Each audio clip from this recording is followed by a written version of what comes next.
General Hospital spoilers reveal that Michael had once convinced himself that he could respect Sasha's wishes and stay away, that he could be a shadow in Daisy's life.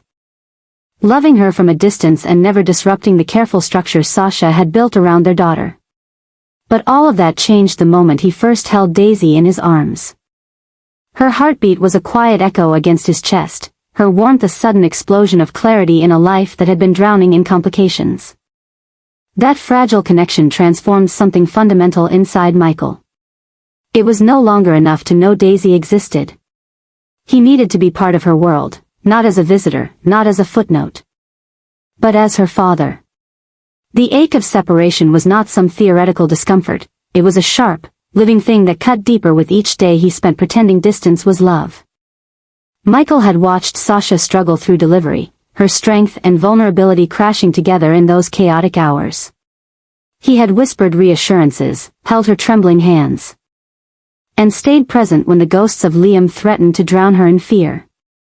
And in return, she had allowed him a single, sacred moment with Daisy. But that moment had birthed more than just awe, it had ignited a relentless yearning to belong. Now Michael finds himself caught in a quiet torment, walking the thin line between patience and desperation. He doesn't bombard Sasha with demands. He doesn't accuse or manipulate. He simply shows up, holding on to any excuse to see Daisy. Any reason to hover near Sasha's world. At first, Sasha tried to pretend she didn't notice. She told herself Michael was being kind, cautious, respectful. But she knew. She saw the way his eyes followed Daisy's every move, the way his voice softened when he spoke her name, the way he grew silent when the subject of custody came up. Michael was pleading, not in words, but in presence. Every time he held back tears, every time he stepped aside without complaint, every time he swallowed his longing and smiled anyway, Sasha felt it. And it scared her. Because she knew exactly what he wanted. He wanted to be Daisy's father. Not a placeholder. Not a weekend visitor. Not a name on a birth certificate. He wanted bedtime stories, skinned knees, birthday candles, school pickups, and emergency room visits. He wanted to be there through the tantrums and the triumphs, the milestones and the mundane. He wanted to raise Daisy, not from afar, but beside her. And in the face of that truth, Sasha's resolve began to falter. Because Michael wasn't demanding his rights. He was surrendering his pride.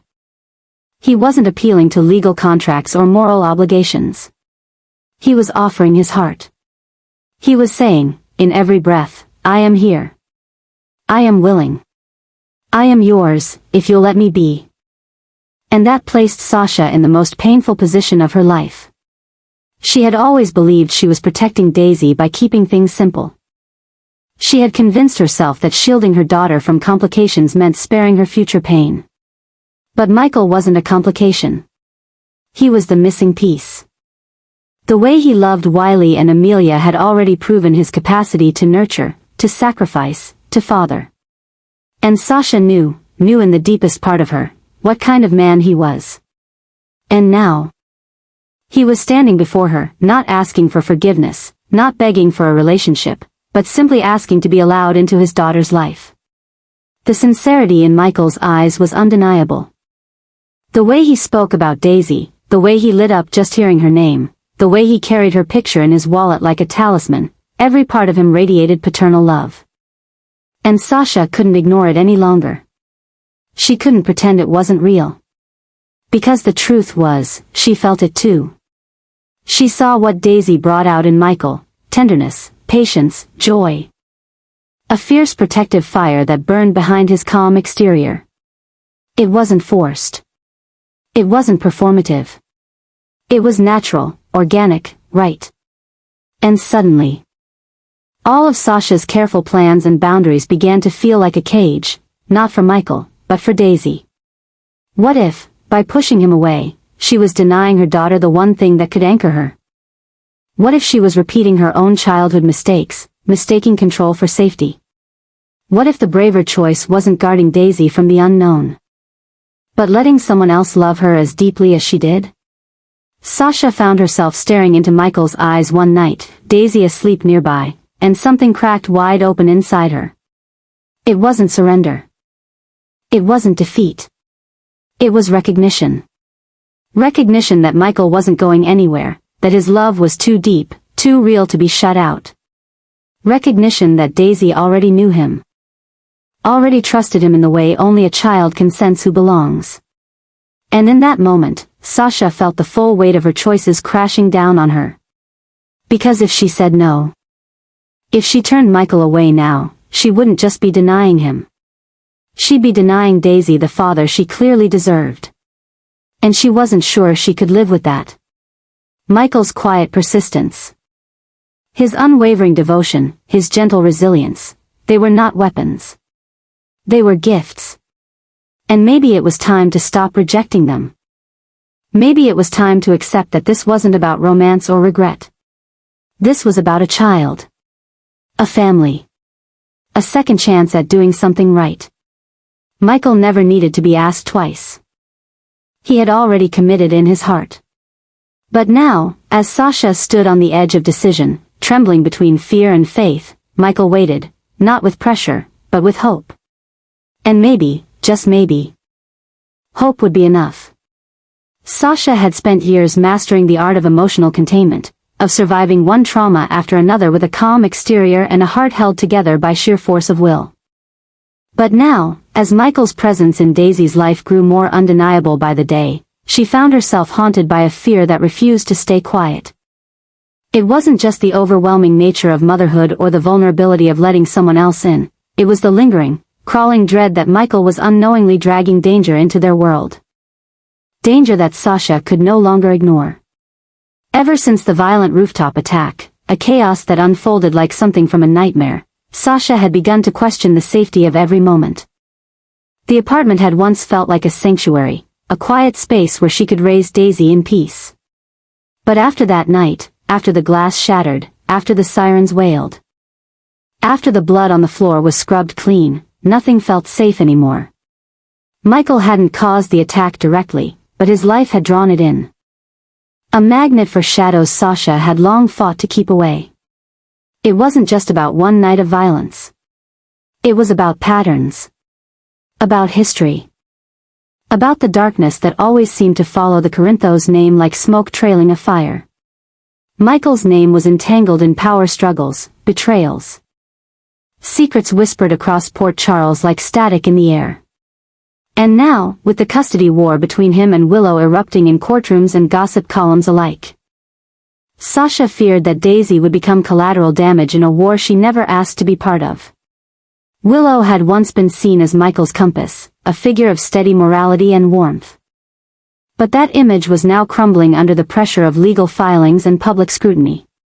Sasha had watched the way Willow glared at her in the hospital corridor. The way her voice dropped an octave when she asked, "Are you sure this is what you want?" There was venom in the tone, an implication that Sasha was making a dangerous mistake. That she was inviting madness into her daughter's life. And maybe she was. Because Michael, for all his good intentions and soft smiles, was at the center of a storm. And the more Sasha thought about it, the more she feared the winds were about to pull Daisy in. The city was already buzzing. Whispers of Michael's paternity drama, of infidelity and secret children, had begun to resurface with new fervor. People weren't just curious, they were cruel. They speculated about Daisy's conception, about Sasha's role in all of it.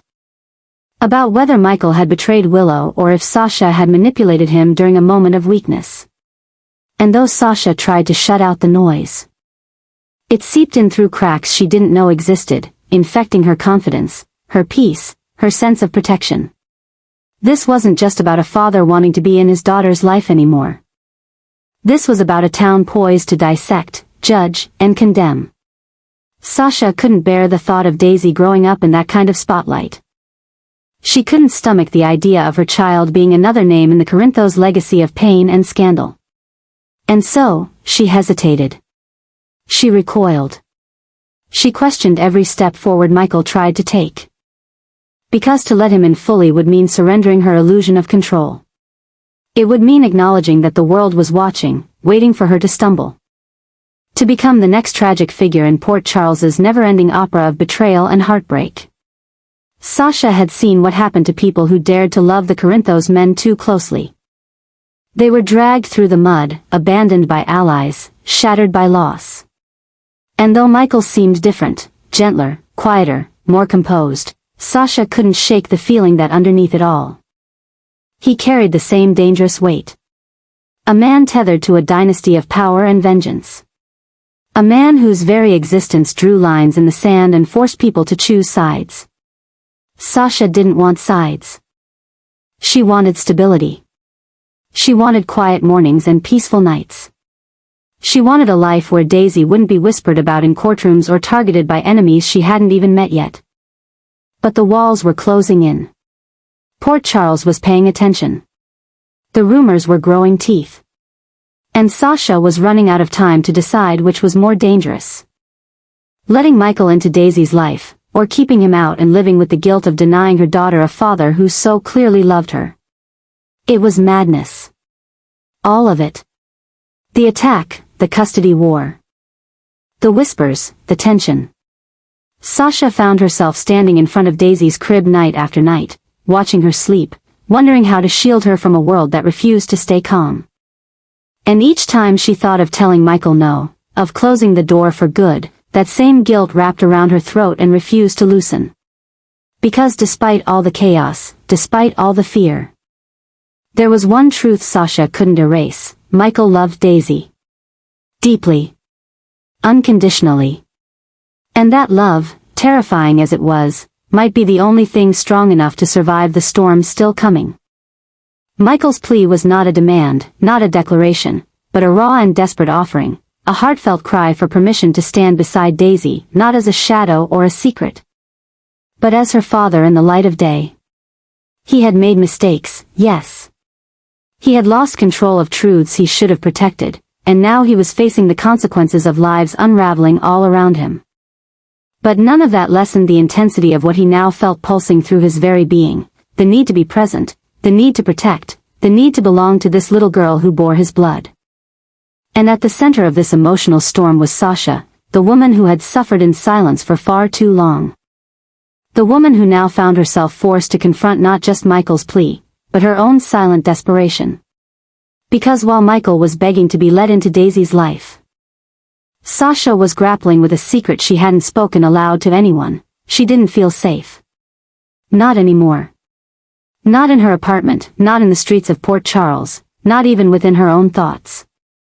The recent rooftop attack had left bruises no doctor could treat, bruises on her soul, bruises on her sense of control. She had tried to be strong, tried to keep Daisy's world clean and untainted. But everything around her was breaking apart. The custody war between Michael and Willow had turned from a private conflict into a public spectacle, and somehow, Sasha had found herself standing too close to the flames. People were talking. Threats were growing. And she was no longer sure who to trust. But one truth rose above the fear. She could not protect Daisy alone anymore. That was the twist neither of them had seen coming, because as much as Michael was begging Sasha to let him be there, Sasha was beginning to realize that maybe she needed him just as much. Maybe she needed someone strong enough to shield her from the chaos. Someone who understood what it meant to be hunted by the media, haunted by legacy, and surrounded by betrayal. Michael, for all his flaws, knew how to survive in a war zone. And Sasha was beginning to accept that she was now living in one. This realization hit her like a tidal wave, unexpected and overwhelming. For so long, Sasha had equated independence with survival. She had pushed everyone away, believing that solitude was strength and that letting someone in would only invite more pain. But the world had changed. The attacks were no longer theoretical. The danger was no longer distant. And Michael was no longer the threat she feared, he was the shield she might need. It was a paradox she couldn't untangle. The very man who had once brought turbulence into her life might now be the only one who could protect her from the storm. And that paradox became one of the greatest shocks Sasha had ever faced. Because suddenly, her carefully constructed identity, the guarded mother, the solitary survivor, the woman who needed no one, began to crumble. And as those walls collapsed, she felt something she hadn't allowed herself to feel in months, the urge to lean on someone. Not out of weakness, but out of exhaustion. Not because she couldn't carry Daisy alone, but because she shouldn't have to. So when Michael came to her again, his voice quiet, his hands open, his eyes filled with that unbearable mixture of hope and sorrow, it was no longer just a man pleading for access to his daughter. It was something more complicated, more terrifying, more real. It was a man who had hurt her and still stood before her, willing to take every risk to protect the life they had created. And it was a woman who had sworn she would never need anyone again, now wondering if maybe she wanted to be protected, to be seen, to be saved from the world threatening to crush her. And in that collision of desperation and revelation, something explosive began to take root. A shift. A surge. A spark of something new. This wasn't just a reunion of two people linked by a child. This was a transformation, of identities, of intentions, of futures. Michael was no longer just pleading for fatherhood. Sasha was no longer just resisting out of fear. They were circling something dangerous and necessary, the possibility that they could face the chaos together. The madness surrounding them wasn't slowing down. The threats weren't going away. The rumors, the lawsuits, the whispers in Port Charles, they were all building into a crescendo. But through it all, a new kind of clarity began to rise. This wasn't about right or wrong. This wasn't about blame or guilt. This was about survival. This was about family. This was about the kind of bond that formed when two broken people realized they could no longer afford to be apart, not for love, not for comfort, but for strength. And that bond, forged in trauma and tested by fire, was becoming something unstoppable. One of the most shocking developments of all was that Sasha no longer looked at Michael and saw chaos, she saw possibility. She saw a man who had been thrown into the fire and had chosen not to run. She saw a partner in the truest sense of the word. Someone who could help her stand when the ground beneath them turned to ash. And that shift, that raw emotional pivot, was the beginning of something neither of them had expected. Not reconciliation. Not romance. But reinvention. Sasha was no longer asking if Michael could be a good father. She was asking if she could let herself need him. And Michael, still holding on to hope with trembling hands, waited for her answer. Because while his plea had started with Daisy, it was now so much bigger. He was no longer asking for access. He was asking for trust. For purpose. For the chance to prove that he could be the man Sasha needed and the father Daisy deserved. And in a world gone mad, that might be the most shocking truth of all. That what had started as a plea for one little girl had become a battle for something larger. For safety. For unity. For survival. For redemption. And it was just beginning. Michael had never dared to hope too boldly, not after everything that had happened, the heartbreak, the betrayals, the courtroom battles, the devastating silence that followed Daisy's birth. But as the tension between him and Sasha slowly gave way to raw honesty and mutual vulnerability, a new possibility began to take form, fragile at first, but undeniably powerful. It wasn't just about shared custody or weekend visits anymore. It was something deeper, something far more transformative. Sasha, once guarded and reluctant, was beginning to shift. She was no longer speaking in terms of separation or boundaries. She was beginning to speak the language of teamwork, of co-parenting, not as two distant figures trading off responsibilities, but as a united front. And if she followed that thought to its natural conclusion, then what awaited Michael could be the most extraordinary gift of all, a real family, not fragmented or strained, but whole and healing. The moment Sasha softly entertained the idea of raising Daisy together, it was as if the air around Michael changed. His world, once filled with jagged edges and constant uncertainty, began to feel solid again, as though he had finally found ground he could build a future on.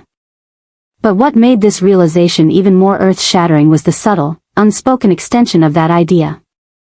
If Sasha was willing to raise Daisy with him, not just coordinate drop-offs or doctor's visits, but truly share the life, then what did that mean for Wiley and Amelia? And that's where the quiet shock settled in. Because Sasha wasn't just opening the door to a co-parenting agreement. She was opening the door to something far more profound. She was stepping into the circle of Michael's entire family. By choosing to raise Daisy with him as a team, Sasha would inevitably become a part of the everyday lives of Wiley and Amelia, two children she had already grown to love, whose laughter and stories had filled their home with chaotic joy even during the darkest of times. And the idea that the four of them, Michael, Sasha, Wiley, Amelia, and Daisy, could form a real, functioning, emotionally bonded family, it was almost too beautiful to grasp. Michael had always feared that his mistakes would keep his family fractured forever. He had feared that his night with Sasha would forever exist in the shadows, something everyone tiptoed around, something Daisy would one day ask about with confusion and pain. But now, for the first time, he could see a future where that wasn't the case. He could see birthday parties with all three kids laughing in the yard, with Sasha helping Amelia with her hair and reading bedtime stories to Wiley when Michael had to take a late call. He could see Sasha walking Daisy to her first day of preschool, with Wiley holding her hand and Amelia skipping ahead, shouting back to them. He could see unity, not just in theory, but in practice. And Sasha, despite her fear, despite the storm she had endured to get here, was starting to imagine it too. Because Wiley had always held a soft spot for her. Amelia had always leaned in closer when Sasha was around, drawn to her quiet, steady presence. These weren't new relationships being forced by circumstance. These were connections that had already begun to bloom, waiting only for permission to take root. And maybe that was the most stunning truth of all, that even when Sasha had kept her distance, the family had already started forming around her. It was a shock. It was a shift. It was a wave of emotion too vast to contain. Michael had asked for fatherhood. Sasha had offered partnership. And now, without either of them saying the words directly, they were on the verge of becoming something they hadn't even dared to hope for, a family in every sense of the word. Not perfect, not without scars, but real. Connected. Chosen. He didn't need a ring or declarations of love. He needed this, a home where all three of his children were safe, supported, and surrounded by adults who worked not out of duty, but out of love. If Sasha said yes, truly said yes, not just to co-parenting Daisy, but to being there, consistently, compassionately, through every stage of their children's lives, then everything would change. And Michael knew, without a doubt, that he would give everything he had to make that life work. Because this wasn't just about Daisy anymore. This was about Wiley needing someone who could calm him when the memories of past trauma stirred in his sleep. This was about Amelia needing a nurturing hand when the world felt too loud. And this was about Sasha, needing somewhere to finally land, after a lifetime of running from one heartbreak to the next. And maybe, just maybe, Michael could be that place for her too. In that potential, in that vision of the five of them together, Michael saw redemption. Not just for himself. Not just for Sasha. But for every broken part of their lives that had longed for healing. For the first time in what felt like years, there was hope, and not the fragile, flickering kind, but the kind that could rebuild everything they thought they'd lost. A family. Not perfect. But theirs.